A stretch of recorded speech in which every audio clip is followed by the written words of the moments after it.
They only won Evan Lock. Andrea Lock, sorry. You can do it! Woo! Yeah! Oh!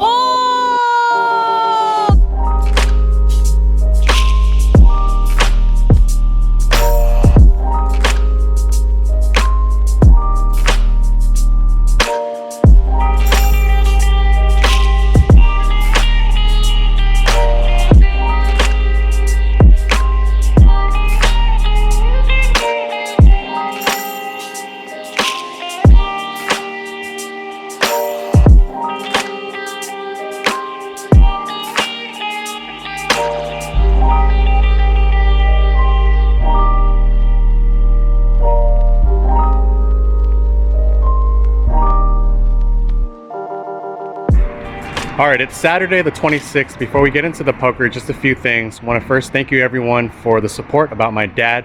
He's doing really well with his recovery, so shout out to you guys for the well wishes. This is actually my first session playing in December, first time since late November, which is last I played.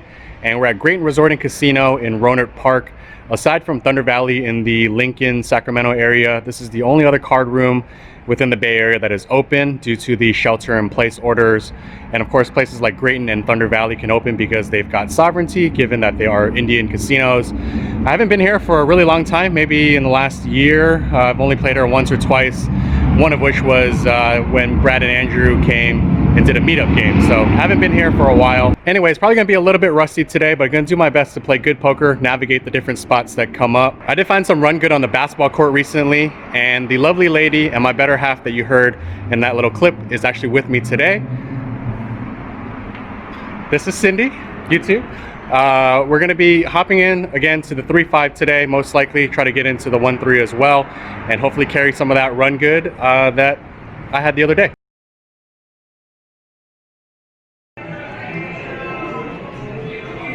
All right, just wrapping up part one of this outro from Grayton Resort and Casino. Played the 1-3 no limit, wasn't able to get on the 3-5. I called in at 12:45 and I didn't get seated until roughly 6:45. My name is still on the list for the 3-5 and it's past 10 o'clock right now. So I was only able to get on the 1-3, but some good hands from that session tonight. I'm gonna eat some food while you guys watch these hands. All right, we're playing 1-1-3 no limit, and in this first hand, I raise it to $15 from under the gun with king queen offsuit, and I get calls from the hijack, cutoff, and small blind. 4 ways to a flop of ace 4-3 with 2 hearts. Small blind leads for 1/3 pot, $20. And with the second nut heart in my hand, I call to explore possibilities to win the hand on future streets. Hijack folds, cutoff calls, and we go 3 ways to a turn of a 5 of clubs. Checks over to the cutoff and he bets $70. Small blind calls, and that's enough to get me off the hand.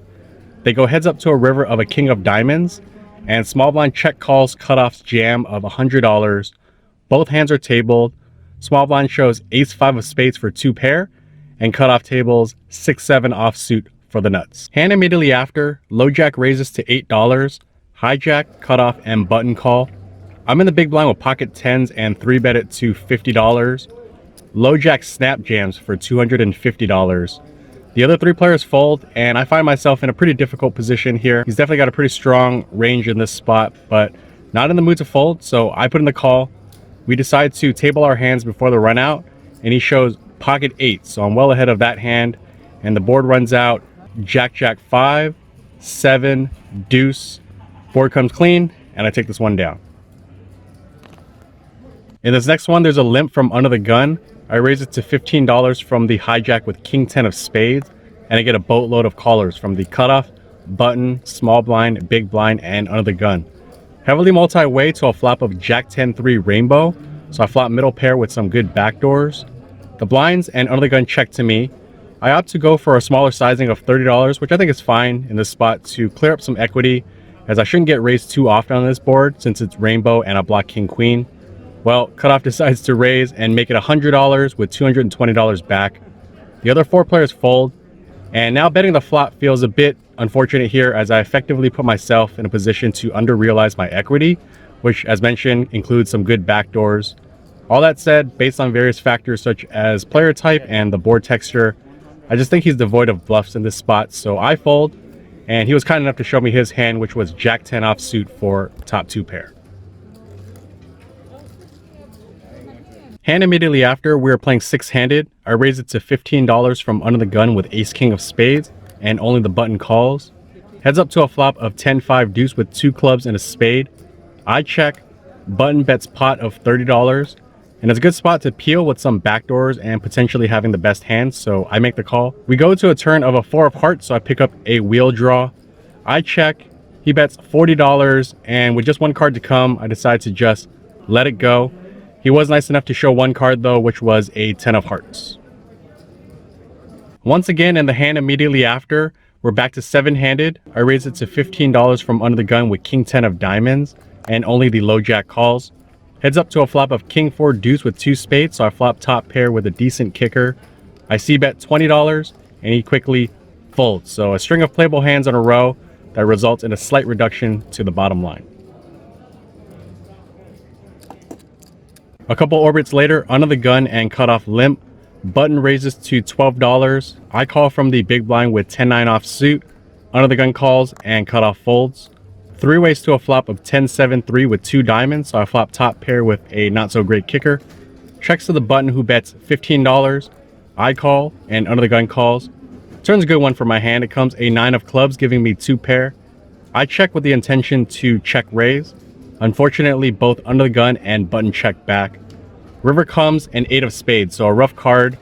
I check, and I luck out as both players check back. I table my hand, and it's good.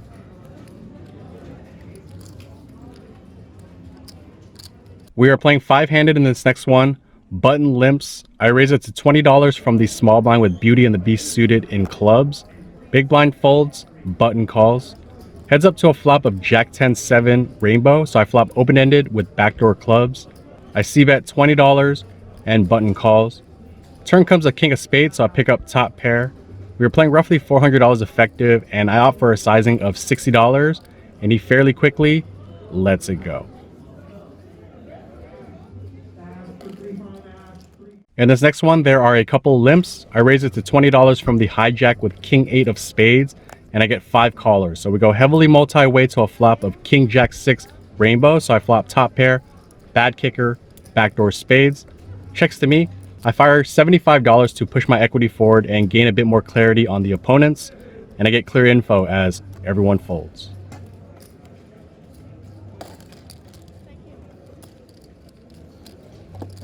Hand immediately after, under the gun limps. I raise it to $20 from the low jack with pocket 10s and only the limper calls. Heads up to a flop of 10-7-3 rainbow, so I smash this flop with top set.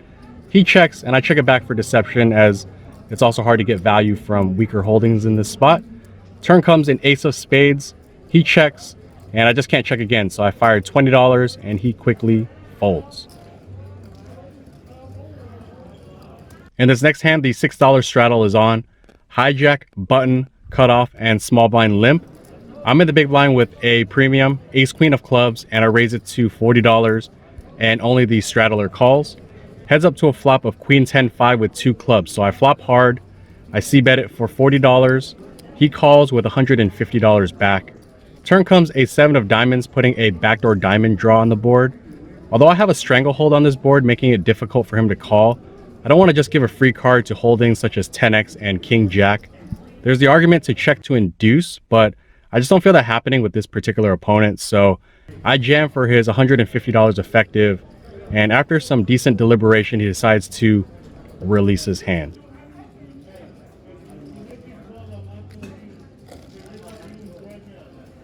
In the hand immediately after, there are a few limps, and I just complete from the small blind with king queen offsuit. Can certainly raise here, but it can be hard to gather yourself at times when you're trying to stack chips, vlog, and take proper notes. Big blind checks, and we go 5 ways to a flop, which comes queen jack 10 rainbow, so I flop pretty good. Action checks to the hijack, who bets $10, cutoff and button call, and I decide to pounce and raise it to $50.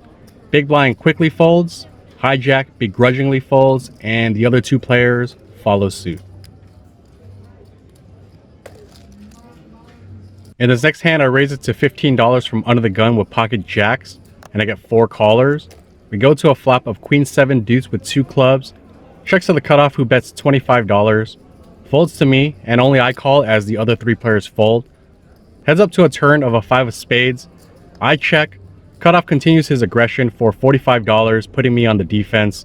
And for those of you that have played basketball with me, defense isn't exactly my strong suit, but I've got a good hand to continue bluff catching as I block some Queen X holdings and I unblock clubs. So I make the call. We go to a river of a 4 of hearts. I check. He checks it back. I turn my hand over, and it's good. Last full hand to run through. Low jack limps. Hijack raises to $15. I call from the cutoff with ace jack offsuit. Button 3 bets small to $40 with $40 back. The low jack limper calls, and the initial raiser and the hijack calls. Closing the action, I call for $25 more, and we go to a flop of ace jack 4 with 2 clubs. So I flop top 2, low jack and hijack check. I check expecting the button to jam. Unfortunately, he checks back with only $40 left. We go to a turn of a queen of diamonds. Low jack leads for $45. Hijack folds.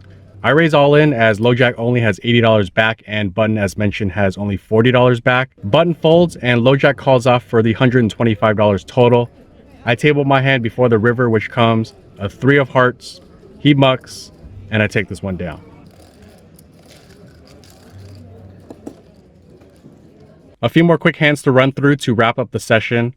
I ended up losing with queen jack offsuit when I folded the flop of 10-8-7. I did flop the nut shot, but with 2 diamonds on board, I opted not to continue when the player showed some pretty strong aggression on the flop. He ended up showing pocket jacks, so had I continued and a 9 came, it would have been pretty dirty in my favor. Next one was when I raised pre with 7-9 of clubs, and I didn't connect on an 8-4-4 board, so I lost and folded that one. Another one was when I had jack 10 offsuit, which came jack high on the turn, which I did take down. And the last notable hand was when I had pocket jacks, and I took it down with 2 streets of aggression on a 9 high board. All right, so that wraps it up for the notable hands played. Got in the game for $500. Didn't have to add on and cashed out $1,300 and I think $55 or $65. So that wraps it up for this one. I'll see you all on the next one. Woohoo! Don't forget to subscribe, like, comment, and share. See you guys.